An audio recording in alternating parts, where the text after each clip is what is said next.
Voltamos aqui no Além da Notícia para o último bloco, agora atendendo você também que está mandando suas perguntas para cá. E eu quero só aqui pedir a César, olha só, 5,2 milhões de desempregados procuram trabalho há mais de um ano, segundo o IBGE. O desemprego cresceu em 14 das 27 unidades da federação neste primeiro trimestre agora. Em 12 estados e no DF, a subutilização dos trabalhadores é a maior em 7 anos. Desemprego é maior entre jovens, mulheres e negros e pardos. O maior contingente de desempregados, entretanto, se concentra na faixa etária de 25 a 59 anos e tal. Tudo isso aqui diz respeito ao emprego, dados já dessa semana. Por quê?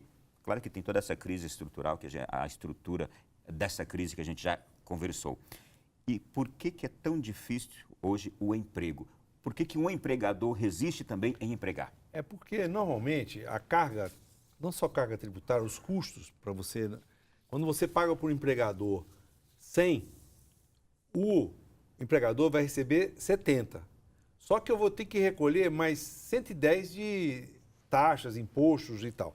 Então, para o empregador é muito caro fazer a contratação. Fora as questões outras, com relação à continuidade do negócio ou não. Existe a mortalidade das empresas também, então o empresário fica reticente em dar um emprego. A reforma trabalhista não veio atender esses aspectos. Por quê?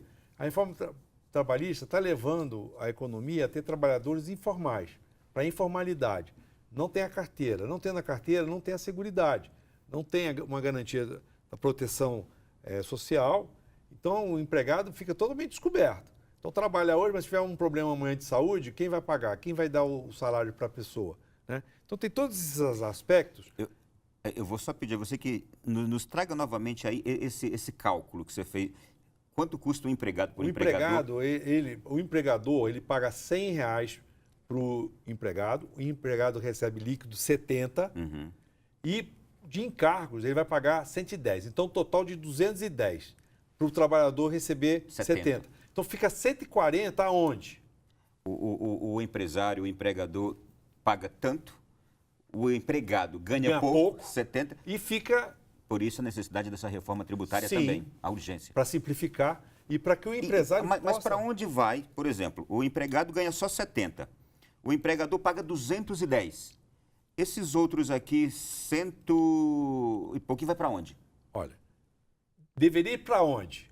Deveria ir para a educação, do governo, né? Deveria ter para a saúde, para a segurança. Mas vamos para onde? Pagamento de juros da dívida, né? Que o país ele remunera 80%. Né? Você tem a questão também de ineficiência, paga a ineficiência do governo, essa estrutura, que você não consegue de uma maneira. Então você está pagando funcionário público que não trabalha muitas vezes, ou que trabalha, mas não trabalha bem, porque Então, esse 140 é dinheiro perdido muitas vezes.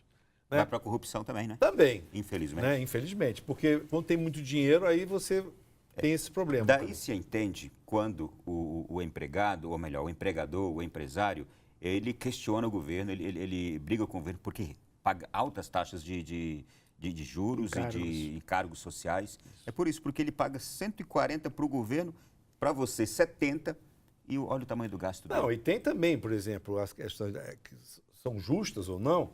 Você tem licença maternidade, licença paternidade, licença saúde. Tem que lidar com todos os benefícios do empregado. Os benefícios. Então, isso tudo acaba onerando o que a gente chama do emprego.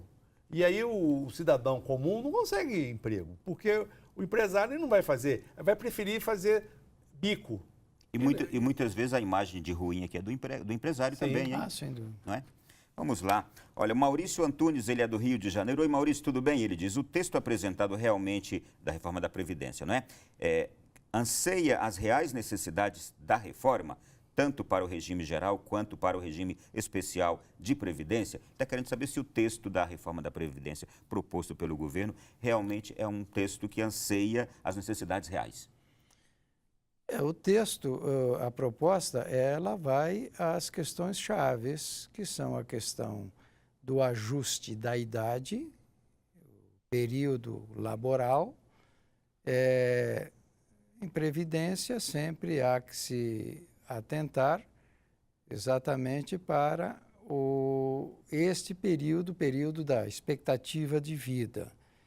Então, o aumento da período laboral, vai reduzir o custo do gasto com a Previdência, vai assegurar. Por outro lado, o ajuste, a unificação dos sistemas, ela também tornará mais segura a possibilidade de que todos tenham asseguradas, a geração futura, uma previdência, ou seja, recursos para quando deixarem o trabalho, ou seja, quando se aposentarem. Eu creio que... Limitação da pensão também, né? Limitação da pensão. A regulação dessas questões as que regulações são importantes. são fundamentais. Eles consideram um bom texto? Um bom texto. Com alguns detalhes ali que estão... Ajustes, na verdade, pequenos ajustes. Mas na minha visão, eu acho que o governo apresentou um texto muito amplo. Poderia ser mais enxuto. E, obviamente, aí faz parte da negociação. Apresentou um texto enxuto porque vai deixar muita coisa sair. Não pode perder a espinha dorsal. E a espinha dorsal é a idade. A idade. Então, isso aí não tem como fugir. Então, se não resolver esse problema agora, um dia alguém vai ter que resolver. Então, eu acredito... E quem quer que tente resolver vai ser taxado como ruim. Sim. Não adianta, né? Não tem. Porque é a questão da expectativa de direito. A pessoa não tem o direito ainda. Tem uma expectativa de direito. Então, muitas vezes, a questão do cálculo que se faz para a redução da idade laboral, de aposentadoria, ela é mal vista, né? Porque as pessoas, elas têm a expectativa de direito. E é importante dizer, o mundo está passando por isso. Não tem a dúvida. Outros países estão fazendo a mesma coisa que a gente aqui está sendo obrigado a fazer aqui também. Também. Inclusive, a recomendação, em termos absolutamente frios e racionais, é de que já se deixe, inclusive, uma possibilidade de ajuste temporal, de cada 3 anos, 4 anos, 5 anos, se houver a melhoria de expectativa de vida. Eu vou acelerar aqui para a gente atender o máximo de pessoas, hein? O Uziel de Almeida é de Santa Cruz do Capibaribe, em Pernambuco. Ele está perguntando aqui sobre a indústria têxtil mencionada aqui, acho que foi... a indústria têxtil. Ele diz que está se acabando, pois os governos anteriores, com certeza, eram contra o mercado de roupas fabricadas aqui. É isso mesmo? Na realidade, o que aconteceu, assim, você tem a necessidade de uma fiscalização melhor com relação à entrada de produtos estrangeiros a um preço que não tem como você competir. Então, muitas vezes, você vê produtos... Uma vez, um determinado colega meu foi comprar uma camisa, foi pagar lá, quanto custa a camisa? É 10, eu quero uma. Não, 10 é a dúzia. Então, assim, para você produzir no país, precisa haver uma fiscalização, né, efetiva com relação aos produtos importados. Acabar com o contrabando. E também a questão que a gente viu até é importante, é a questão do camelô, né? Você tem pessoas que não recolhem imposto, que não sei o quê, é concorrente das lojas. Então, você tem um problema estrutural a ser resolvido com relação a isso. Então, a indústria têxtil, não só têxtil, a calçadista também está sofrendo demais, né? E olha que nós temos qualidade. Os nossos produtos lá fora são produtos bem vistos e bem acabados. Infelizmente, o que se necessita é exatamente uma fiscalização maior com relação ao comércio irregular. Nós temos aqui, eu vou acelerar, hein? Lógico. O Ribeiro é de Feira de Santana, na Bahia, ele está aqui falando sobre a reforma da Previdência e aí ele cita, por exemplo, grandes financiadores de campanhas políticas eleitorais, construtoras, bancos pecuaristas, grandes atacadistas, e aí diz, por que não verificar os bens dessas pessoas jurídicas, já que eles não querem pagar suas dívidas com a Previdência? É também uma das questões, os devedores da Previdência, que sempre se levantam dizendo, não, por que não cobram em vez de se fazer uma reforma tão dura? Você quer responder? Não, o que eu ia colocar é o seguinte, na verdade, as pessoas que estão devendo, já existe um contrato que tem que cobrar, não precisa nem de medida provisória nem nada. Isso é um débito com a nação. Então, a cobrança tem que ser feita no regime da lei. E não precisa propor ao Congresso, não. Tem que cobrar e pronto. E uma coisa também que a gente tem que combater é todo ano você dispensar o refis. Todo ano. Então, o empresário, muitas vezes, que está devedor da Previdência, ele fica esperando uma dispensa de multa, uma redução de juros. Então, isso acabou incorporando na cultura. Então, acho que a cobrança tem que ser efetiva E fraude tem que combater também. Eu não preciso falar, vou combater. Não, já devia estar combatido. Não tem que ter fraude, né? Essas questões também de pessoas receber aposentadoria que não têm direito, essas fábricas que a gente vê de situações aí, não só com relação à Previdência. A gente viu com relação à questão da Minha Casa, Minha Vida, esses projetos sociais, tem que ser fiscalizado, controle e combatido a fraude. E aí o nosso amigo aí vai ter a solução para tudo isso. Vamos lá. Eloy, o Gideon, ele é de Valinhos, em São Paulo. Boa noite, Gideon. Ele diz assim, é a incompetência dos nossos políticos que está travando a nossa economia e a equipe econômica? Veja, na verdade, são os atrasos nas medidas, como essa da Previdência, que é uma medida estrutural, que há muito tempo já fora proposta, na década ainda de 90, e que vem sendo postergada. O custo chegou a um momento em que já é incompatível. Já não, 6 meses para a discussão de uma mudança tão radical já é um tempo demais, porque já o recurso público, o recurso necessário para manter os benefícios, vai se findando.